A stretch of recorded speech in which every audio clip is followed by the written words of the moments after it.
They say love is loud when it starts and silent when it ends. But let me tell you, mine ended with the kind of noise you don't forget. I'd been planning Audrey's 28th birthday for months. The restaurant, the guest list, the cake, the bracelet, it was all mapped out like a damn military op. I wanted her to feel seen, heard, cherished. She always said she liked surprises, so I pulled every string I had. Reserved Giordano's back room. Lavender and daisy centerpiece, her favorite. Champagne flowing. Every friend she had in a 50-mile radius was there, smiling, clapping when she walked in. And that diamond bracelet? I'd been squirreling away for it since February. Saw her I once at the boutique in town. Took a mental note. I'm not the romantic type, never claimed to be, but I show up. I fix what's broken. I carry what needs carrying. That night, I wanted to give her more than gifts. I wanted her to remember what it feels like to be loved by a man who doesn't run. She smiled when she saw it all. That big, surprised smile that used to make my gut flip. I swear, for a moment, I thought maybe things were finally good again. Then she disappeared. About an hour in, after the candles were blown out and the music started playing, I noticed she was gone. Figured maybe the bathroom. 5 minutes. 10. 15. I walked out of the room, checked the hallway. Nothing. A weird weight settled in my chest. I texted her, no answer. Called straight to voicemail. That's when I saw her purse still sitting on the chair. Audrey never left her purse anywhere. Not without her phone. And she was wearing heels that weren't built for wandering far. I made my way past the kitchen, toward the coat check. Didn't even know what I was looking for. Just had that itch behind my eyes, the one that screams something's wrong. Then I heard it. Low laughter. Shuffling. A whispered name. Her voice. I pushed the door open to the storage closet and saw everything I needed to see in half a second flat. Audrey. Pressed against the shelves. Her dress pushed up. And my cousin Hudson. That useless, freeloading, no-good bastard. His hand on her thigh. His mouth on her neck. Time stopped, but rage didn't. I didn't shout. Not at first. I just stood there, breathing like a bull in a narrow pen, fists clenched. Audrey turned first. Her face drained like she'd seen a ghost. Hudson backed away, wiping his mouth like a coward. You have 5 seconds to fix your clothes, I said. My voice was low, calm, too calm. That kind of calm that comes before a storm you can't outrun. Audrey stammered. Owen, I was going to tell you. I laughed, loud and cold. At your birthday dinner? Right after dessert. Hudson straightened up, acting brave. It just happened, man. No, it didn't, I snapped. This wasn't a mistake. You planned this. You left the party for this. My blood was boiling, but I didn't raise a hand. I didn't need to. My words were doing the work. While I was out there celebrating you. Hell, while I was putting that damn bracelet on your wrist. You were back here acting like some high schooler behind the bleachers. Audrey tried to cry, tried to step forward. I took a step back. You don't get to cry. Not tonight. Not in that dress I bought. In the place I rented. Surrounded by the people I gathered. Hudson had the balls to say, maybe we should all just cool down. I turned to him. Get out of my face. And stay the hell out of my life. You're not family anymore. Then I looked at her. I'll be gone before sunrise. Don't call. Don't text. We're done. I turned and walked out. Back into the party room where the cake sat half-eaten and the music still played. I walked right past our friends, past the waiter, past the table with the bouquet. Every step was heavier than the last, but I didn't look back. Because if I did, I might not stop myself from breaking something I couldn't take back. Silence is louder than shouting. That's what I learned the day after everything fell apart. I didn't go home. I didn't want to breathe the same air she'd exhaled. I spent the night in my truck, parked behind a 24-hour hardware store, seat reclined just enough to fake sleep. My phone buzzed like it was caught in a hornet's nest. Audrey's name over and over. Voicemails I didn't listen to. Messages I didn't read. The only one I opened was from Louisa. I heard, "You okay?" I didn't answer. Not because I didn't care, but because I didn't know what okay was supposed to look like anymore. By morning, I showered at the gym, changed into a fresh shirt from my emergency stash in the truck, and headed to my parents' place. Not because I wanted comfort, but because I thought maybe they'd want to stand with me. Maybe they'd want to help me make sense of it. My dad always talked about blood and loyalty like they were carved in stone. I figured they'd be furious on my behalf. I figured wrong. Mom met me at the door with a look that said everything before she spoke. That soft, pursed lip pity, like I'd lost a job or wrecked a car. Not like my wife had just betrayed me with someone who used to play ball with me in our backyard. "Come in, sweetheart," she said, leading me to the living room. Dad was already sitting there, arms folded, face unreadable. The TV was on mute, golf highlights flickering across the screen like background noise in a hospital waiting room. "You okay?" Mom asked gently. "No," I said flatly. "I'm not." I laid it all out. The closet, the kiss, the lies, the way Audrey looked at me like I was the interruption. Not the damn husband who paid the rent on the house she slept in every night. When I was done, I waited. Silence. Then Dad cleared his throat. "Owen, it's ugly, I know. But sometimes people make mistakes." I stared at him. "You think this was a mistake?" Mom chimed in. "She's been calling us nonstop.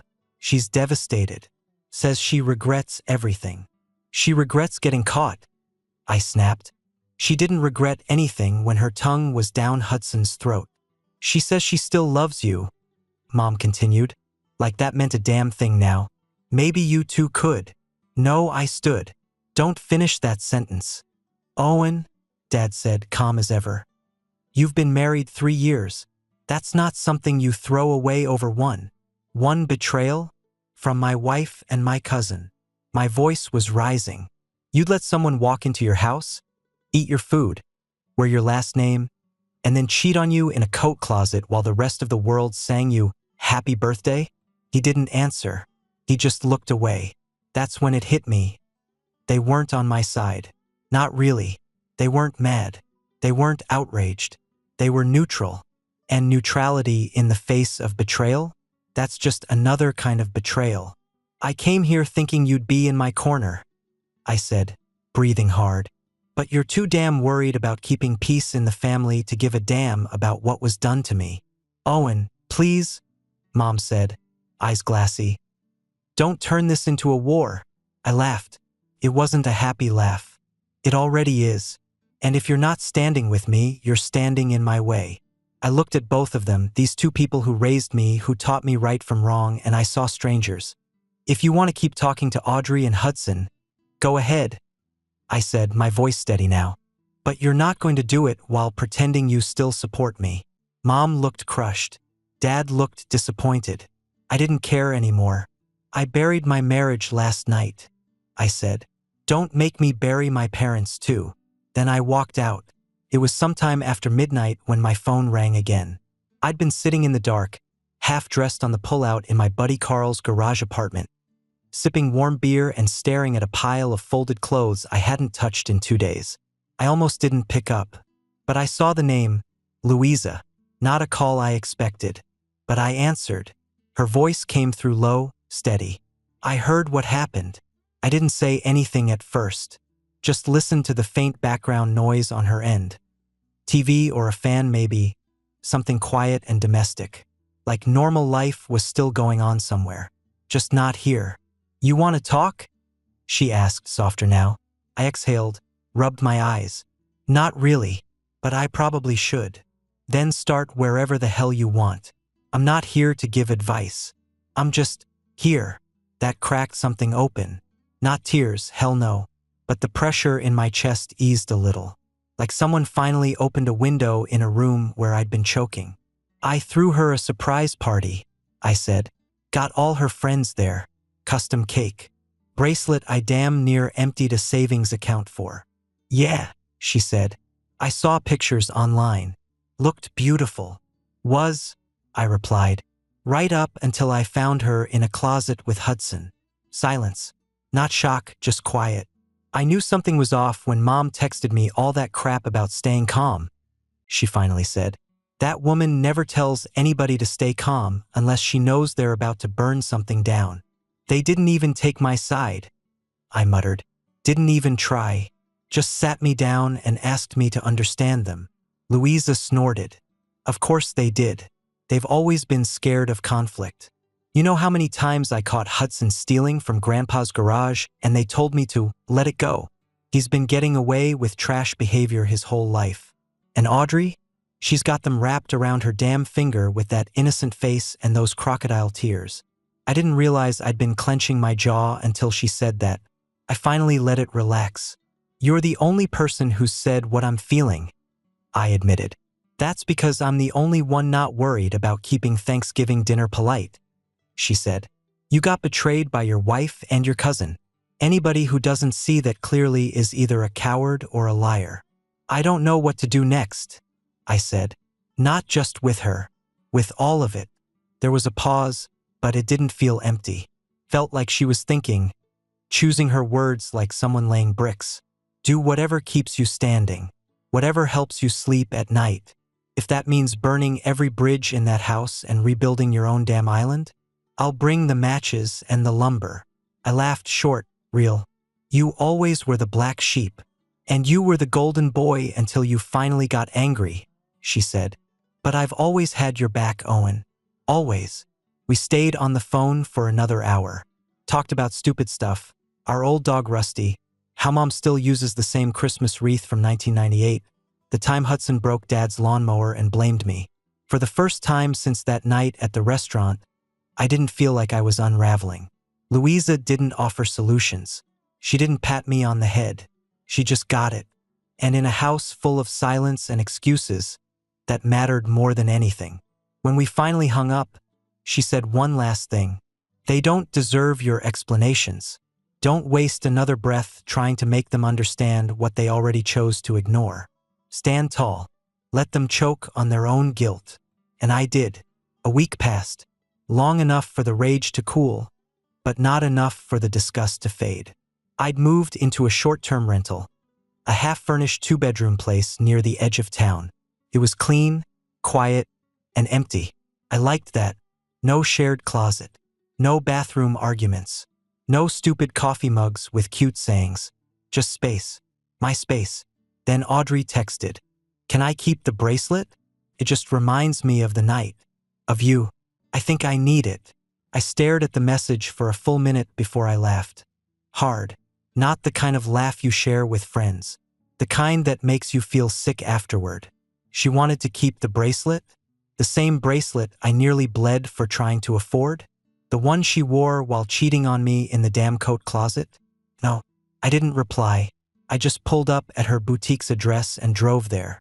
She was behind the counter when I walked in, smiling at some customer, holding a scarf up like she gave a damn about fabric. When she saw me, her face dropped. That fake retail energy drained in an instant. I waited until the customer left. "You want something?" she asked, arms folded like she had the right to be annoyed. "Yeah," I said calmly. "The bracelet." Her nostrils flared. "Owen, you can hand it over, or we can have this conversation with a sheriff's deputy. Your call." "You gave it to me," she hissed. "No, I gave it to my wife, the one I thought loved me. You made sure that woman didn't exist anymore the second you dropped your morals in that storage closet." She reached under the counter, pulled out a velvet box, and slapped it on the glass. "There. Happy?" "Not even close," I muttered, scooping it up. I turned to leave, but she couldn't help herself. "You're really going to act like this makes you a bigger person?" I stopped in the doorway and looked back at her. Mascara perfect, lips lined, heart absolutely hollow. "No, Audrey, this doesn't make me a bigger person. It just means I stopped being your doormat." I walked out without looking back. Again, drove straight to a local jeweler. Sold the bracelet for just under $3,000. Could have haggled, but I didn't care. Money wasn't the point. I used part of it to buy a brand new laptop. Not some budget deal either, a real powerhouse. The rest went toward upgrades for my truck, tires, a new stereo, even custom leather seats. Every time I drove it after that, I remembered I took something back. Not just a bracelet. Not just money. Control. She took my trust, spit on it, then had the audacity to ask for more. But I wasn't playing her game anymore. I had my own now, and she wasn't invited. The next fire started with a phone call from a guy named Eddie. Works the service desk at Northside Motors. We played softball together back in the day. Still exchanged beers and favors when needed. "You still own that red coupe?" he asked casually. I blinked. "You mean Audrey's anniversary car?" "Yeah," he said. "It's here in the shop. Hudson just dropped it off like it was his. Said he's picking it up Friday." My grip tightened around the phone. "Thanks for the heads up, Eddie." Click. That coupe wasn't a gift.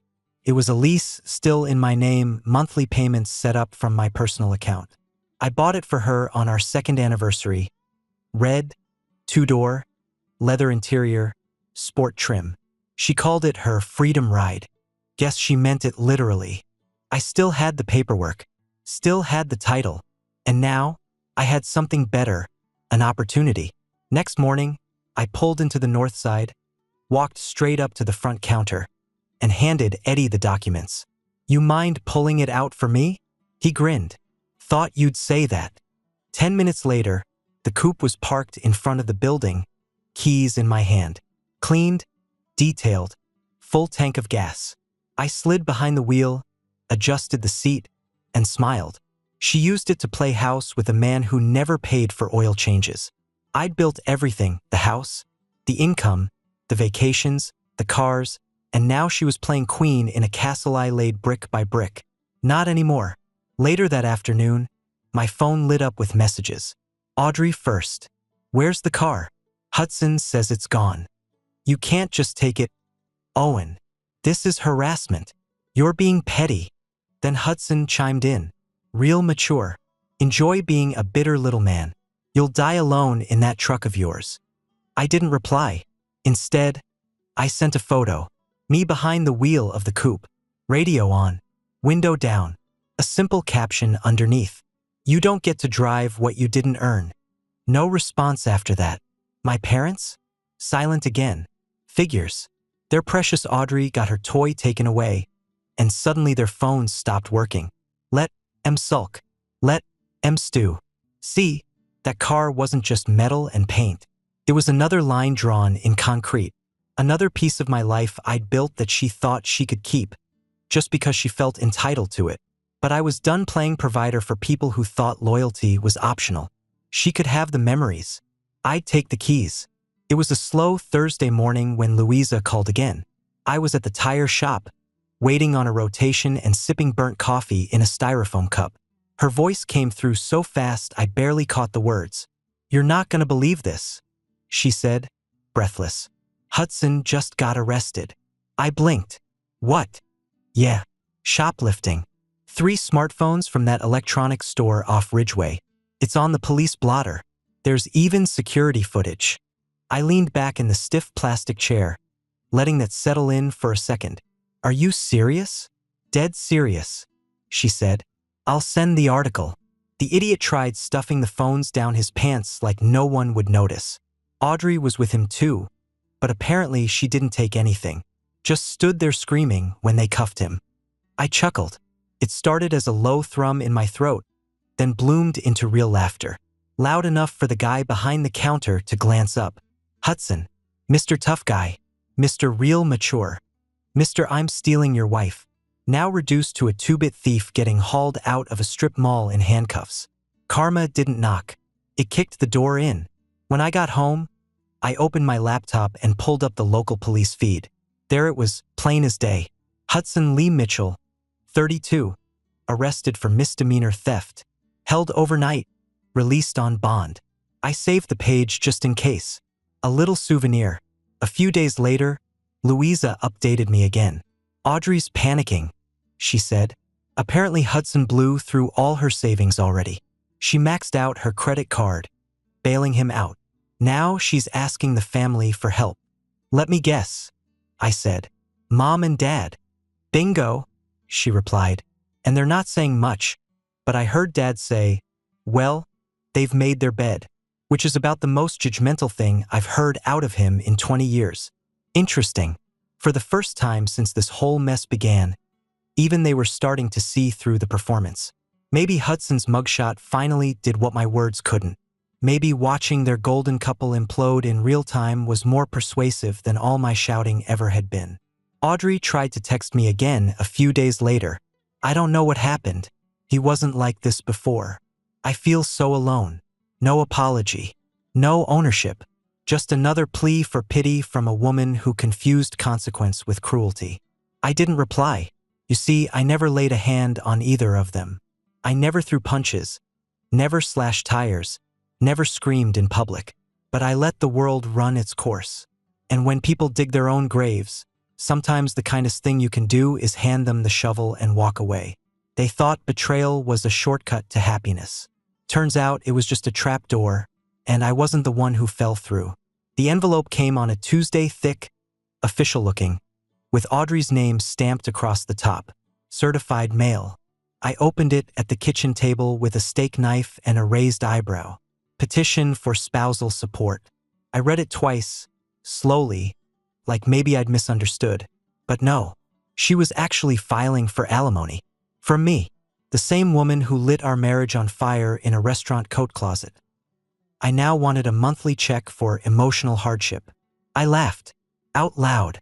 The sound bounced around the kitchen like a hammer on tile. Carl, who just walked in with a bag of burgers, stopped in his tracks. "You good?" he asked. I held up the envelope.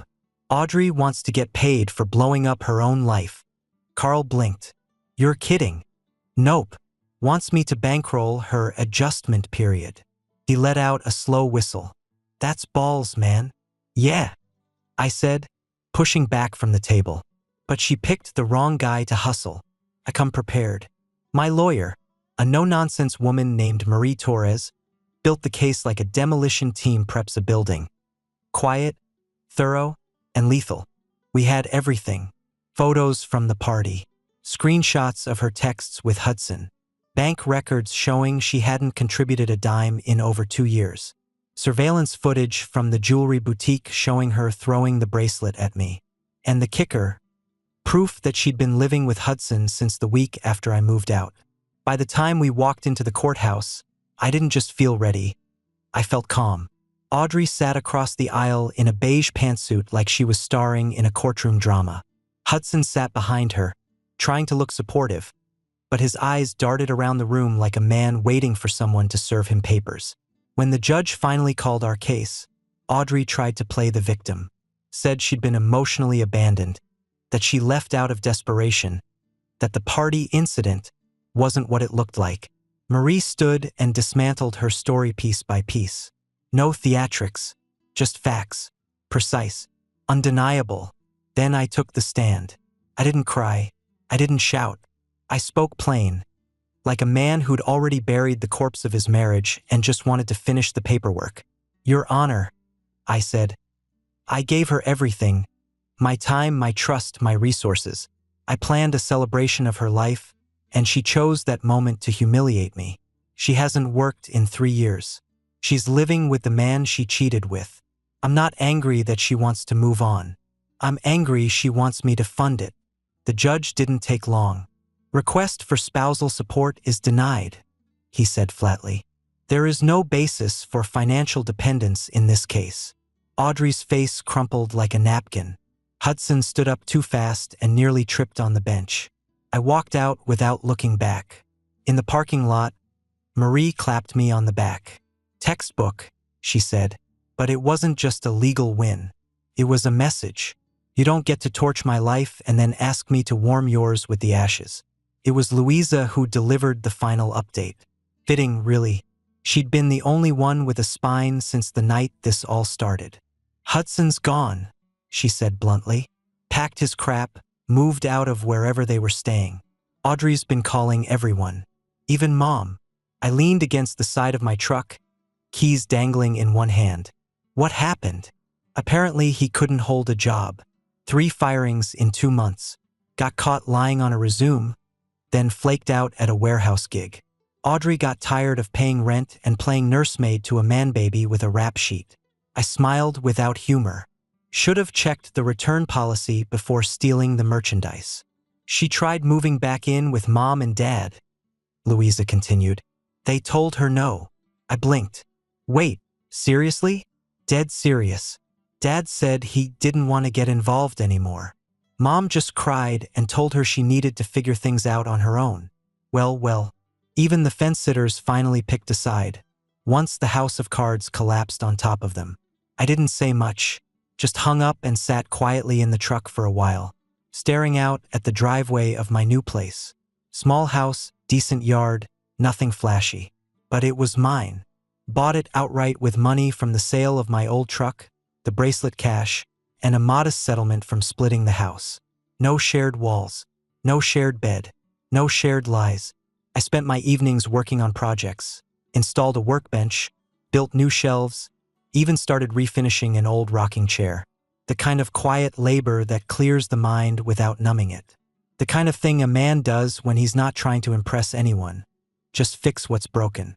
One night, I sat out back, cold beer in hand, the sun dipping low behind the fence. A storm had rolled through earlier and left the grass clean and bright. I leaned back, let the chair creak beneath me, and felt something I hadn't in months. Peace. Not joy, not closure, just peace. Audrey and Hudson lost everything they tried to steal. Reputation, respect, comfort. The fantasy they built on betrayal cracked apart the moment real life knocked on the door. And me? I didn't win by finding someone new. I didn't win by revenge. I won by walking away clean with my name, my work, and my backbone intact. They're out there now, scattered. A failed con artist and a desperate woman trying to scrape together sympathy from people finally too tired to hand it out. And me? I'm exactly where I should be. Alone, sure, but never again at someone's mercy. They lost everything, and I reclaimed myself.